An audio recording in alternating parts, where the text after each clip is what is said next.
Assalamualaikum warahmatullahi wabarakatuh. Perkenalkan, saya Sarmila, mahasiswi Sekolah Tinggi Agama Islam STAI Al-Ghazali Sopeng, program studi ekonomi syariah semester 4. Dalam era modern dengan berbagai bentuk jenis transaksi, penting bagi umat muslim untuk mengetahui mana jenis transaksi yang halal dan mana jenis transaksi yang haram. Sebagaimana sabda Rasulullah SAW, "Innal halala bayyinun wa innal harama bayyinun." Sesungguhnya yang halal itu sudah jelas dan yang haram itu sudah jelas. Islam sebagai agama yang sempurna telah mengatur tata cara dalam bermuamalah agar kegiatan ekonomi dapat berjalan dengan adil, jujur, dan sesuai prinsip-prinsip syariah. Namun pada kenyataannya, masih banyak di kalangan masyarakat kita ini yang masih melakukan transaksi yang tidak sesuai dengan prinsip syariah, yang mana masih banyak yang mengandung unsur riba, gharar maupun maisir. Oleh karena itu, di sini saya akan membahas tentang jenis-jenis transaksi yang diperbolehkan dan jenis transaksi yang tidak diperbolehkan, yang mana yang halal dan yang mana yang haram. Karena sesungguhnya sangat penting bagi kita untuk mengetahui mana transaksi-transaksi yang diperbolehkan dan tidak diperbolehkan, agar kiranya kegiatan ekonomi kita ini tidak hanya mendatangkan keuntungan semata, tetapi juga mendatangkan keberkahan dan juga keridhaan Allah Subhanahu wa Ta'ala. Sebagaimana firman Allah Subhanahu wa Ta'ala di dalam Quran surah Al-Maidah ayat 88. A'udzu billahi minasyaitonir rajim. Wa kulu mimma razaqakumullahu halalan thayyiban wattaqullaha alladzi antum bihi mu'minun. Artinya, dan makanlah dari apa yang telah diberikan Allah kepadamu sebagai rezeki yang halal dan baik, dan bertakwalah kepada Allah yang kamu beriman kepadanya. Dari ayat tersebut dapat kita simpulkan bahwasanya Allah Subhanahu wa Ta'ala telah memerintahkan kepada kita untuk mencari dan mengkonsumsi rezeki yang bersumber dari segala sesuatu yang halal, baik, bersih, dan juga mendatangkan manfaat. Namun, di lain sisi, Allah juga memerintahkan kepada kita untuk senantiasa menjaga diri kita dari segala sesuatu yang tidak diperbolehkan dan yang diharamkan. Nah, apa saja jenis-jenis transaksi yang diperbolehkan dan yang tidak diperbolehkan? Transaksi yang diharamkan atau tidak diperbolehkan. Yang pertama, riba. Riba merupakan tambahan yang tidak sah atau tidak adil yang dikenakan atas transaksi pinjaman atau jual beli. Tambahan ini tidak didasarkan pada aktivitas usaha atau risiko, tetapi hanya karena faktor waktu. Misalkan, seseorang meminjam uang sebesar 1 juta, lalu harus mengembalikannya sebesar 1.200.000 tanpa adanya usaha atau risiko bersama. Nah, kelebihan dari 200.000 inilah yang disebut dengan riba nasi'ah dan hukumnya haram dalam Islam. Sebagaimana firman Allah Subhanahu wa Ta'ala di dalam Quran surah Al-Baqarah ayat 275. Wa ahallallahu al-bai'a wa harramar riba. Artinya, Allah telah menghalalkan jual beli dan mengharamkan riba. Riba ini dianggap menindas karena memberikan keuntungan sepihak kepada pemberi pinjaman tanpa mempertimbangkan beban atau risiko dari pihak peminjam, dan tentunya bertentangan dengan prinsip keadilan dan kerjasama dalam Islam. Selanjutnya, gharar.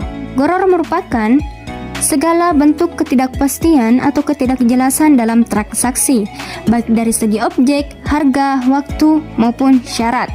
Misalnya, ketika seseorang menjual ikan yang masih berada di laut tanpa tahu pasti hasil tangkapannya. Gharar ini dilarang untuk mencegah penipuan, ketidakadilan, dan kerugian sepihak. Islam menekankan transparansi dan kejelasan dalam transaksi agar kedua belah pihak bisa mengambil keputusan dengan informasi yang cukup. Selanjutnya ada maisir atau biasa dikenal dengan perjudian.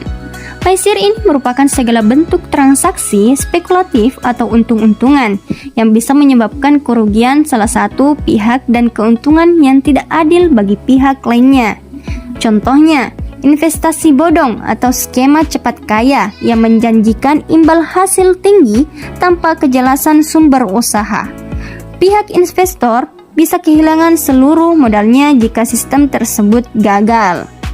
Itulah tadi beberapa jenis transaksi secara umum yang dilarang dan diharamkan dalam Islam. Mengapa dilarang? Karena mengandung unsur kezaliman, ketidakpastian, dan juga ketidakjelasan.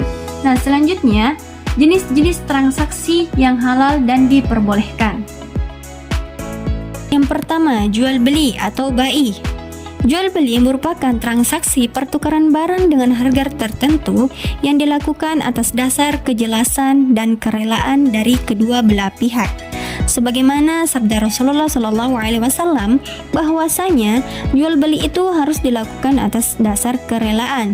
Contohnya, ketika seseorang membeli pakaian di toko dengan harga dan kondisi barang yang sudah disepakati bersama tanpa adanya penipuan atau paksaan. Selanjutnya, ijaroh.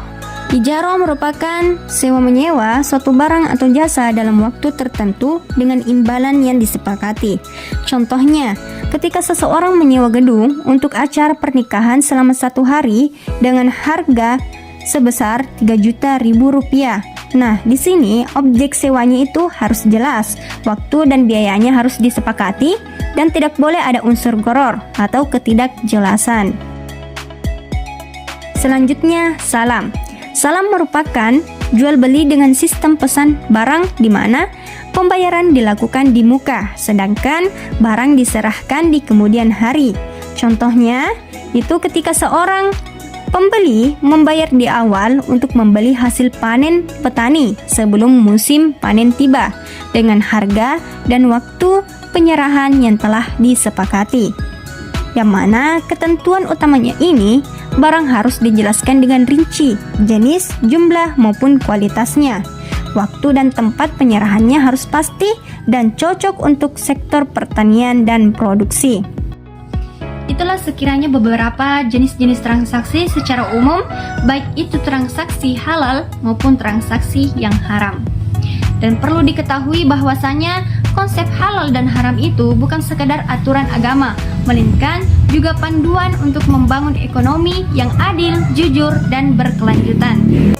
Oleh karenanya, mari kita jadikan pemahaman kita tentang halal dan yang haram sebagai pijakan kita dalam setiap aktivitas ekonomi kita agar terciptanya kehidupan yang penuh keberkahan, keadilan, dan juga kejujuran, yang mana kita menciptakannya masyarakat yang bukan sekedar masyarakat teoritis, tetapi juga masyarakat yang implikatif, yang mana kita betul-betul menerapkan nilai-nilai syariah dalam setiap aktivitas kegiatan ekonomi kita sehari-hari. Mungkin hanya itu yang sempat saya sampaikan, lebih dan kurangnya mohon dimaafkan, semoga bermanfaat. Saya akhiri dengan ucapan wabillahi taufiq wal hidayah wal irsyad. Wassalamualaikum warahmatullahi wabarakatuh.